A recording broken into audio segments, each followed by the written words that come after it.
Most people see the goals, the fame, the lifestyle. They see the finished product. But what they don't see is the robotic consistency, the sacrifices made in the dark, a work ethic that borders an obsession. From a young kid in Madeira with nothing but a dream to becoming a global icon of peak performance. Ladies and gentlemen, welcome Cristiano Ronaldo. Yes. Thank you. Cristiano, everyone knows the legend, but every story has a day one. When you look back at your very first moment of a football at your feet, what does that scene look like in your mind? Well, for me, it's a pleasure to be with you. When I start to play football, I mean? Yeah. When I was very, very young, with probably 7, 8, 9 years old, I started to play in home, in the street, with my colleagues, with my friends. And I think this is where everything starts. That you start to feel that the sport is fun. It was like the first love when I started to play in the street. It was fun, and I said, listen, I like this. Even as a young kid, did you ever sense that you were destined for something historic? Or was the idea of becoming a global superstar something that felt impossible back then? I will be false if I say yes. In the beginning, when you start, you always have that passion to enjoy yourself, to spend time with friends, and to have fun. But in the beginning, not even with 14, 15, 16 years old, I didn't feel that. Maybe after that, with 18, 19s, 20s, yes, I start to feel everything was different. In those early years when things become difficult, who were the people who truly saw your potential and pushed you to keep going when the path got difficult? In the beginning, probably was my father. My father in the beginning pushed me a lot, not a lot, a little bit, to follow my dream. In the beginning, with 7, 8 years, it was my father, because he saw that I had some talent, and he kept pushing me to play, not only in the street, but we had a local team in Madeira that they call Andorinha. I don't know how you say in English, Andorinha, no sé cómo se dice esa palabra. I don't know how you say, but now they're gonna thinking, is a club, Sure. a Madeira club that everyone knows if they, Andorinha. I will tell you in English, is the name of the bird. Yeah. And I start, to be with teammates, and I start, the rule of football. I start that there. There is always a debate about your career.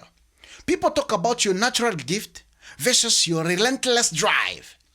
In your mind, what percentage of your success is raw talent and how much of it is pure and unalterated work ethic? To be honest, I think both have to work in the same time, because talent without work is nothing, and work without talent is nothing too. So I think the both mix up. And of course I have two.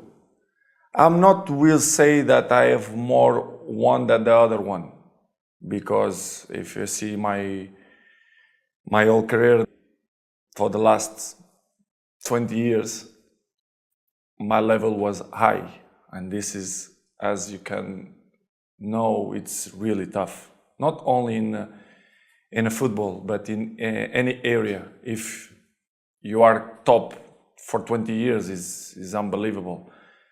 And I do that, and I continue to do that. For me, it's a big achievement, and my biggest motivation is to carry on, to still enjoy, to make people happy, to make my family happy.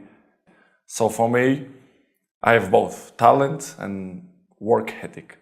That legendary work ethic had to become from somewhere. Did you see the root of that discipline more in your father's influence or your mother's strength? Maybe both, my mom too. Mom and dad, my brothers too. I think it's this childhood to make you feel what you are, or make you be what you are.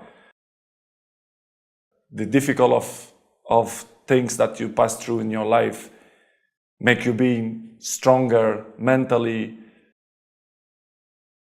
to challenge a hard life.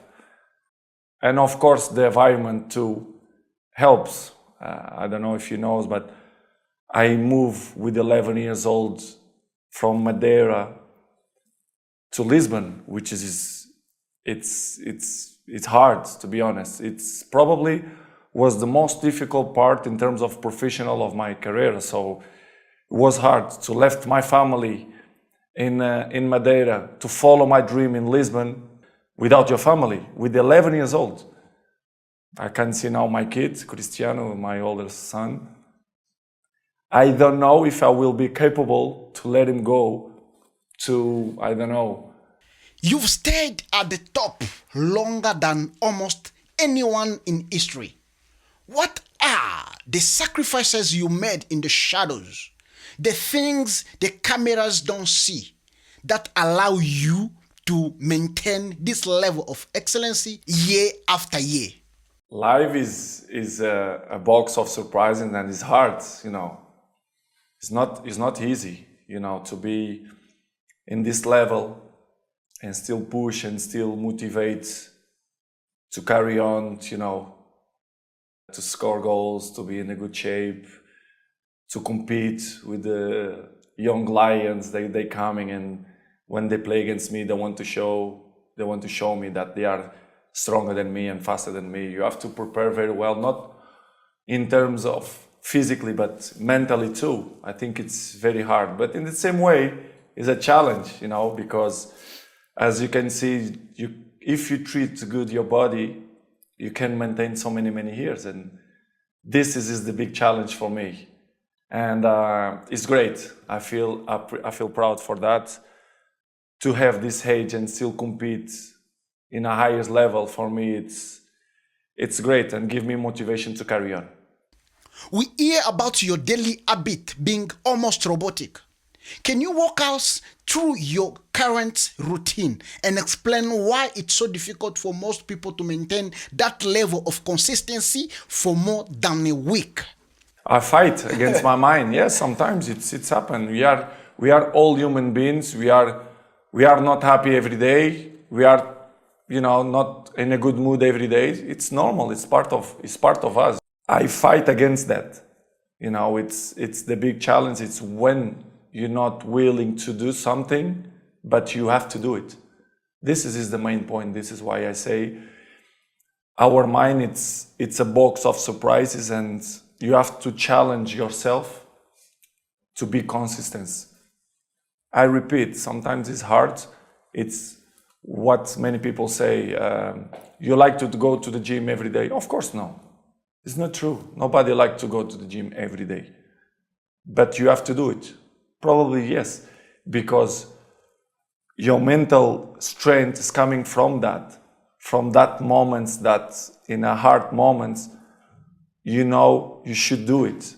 So, and I do it because after that, maybe in the beginning you feel hard to start, but after, when you finish the gym or cold plunge or even the training, you will feel better. I think it's the big key there. Physical training is obvious, but what about the mind? Do you use any meditation or any specific mental exercises to stay focused in this noisy world? I don't do it every day. I do it, for example, the breathe.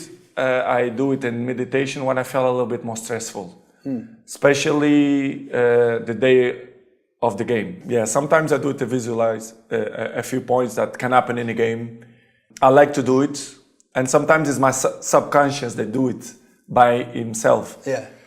So, but it's nice. You visualize a few things, not even during the game, but during the period that you go to the stadium to warm up, you know, before the game, during the game. And it's fun. It's fun, to be honest, and I like to do it. Even sometimes I speak with my friends and I tell them, I said, listen, today in the game we're gonna have a penalty. I felt the day of the game that they're gonna give a penalty and something will happen in the game. I felt, so I go more prepared, because if you visualize before, you will be more prepared for that moment. So it's. We always see that iconic deep breath you take before a free kick or a penalty. In that moment of extreme pressure, what are you doing with your breath to slow the world down? When I do that, it makes my heart rate Comes down. coming down. Yeah. I don't do it only in a game. I do it even in a training. So because it's a habit. When you do it, so many things, one thing, it become a habit. So this is what I try to do it every time. That was Cristiano Ronaldo. Thank you for watching. See you next time. Bro, sometimes being useless is smoking in front of your kid. Stop smoking in front of your kid. Take that useless stuff in your toilet and smoke there, bro. What are you trying to teach this innocent human being? Stop that foolishness. Drop that nonsense. Are you looking at me? Are you nonsense? Get out.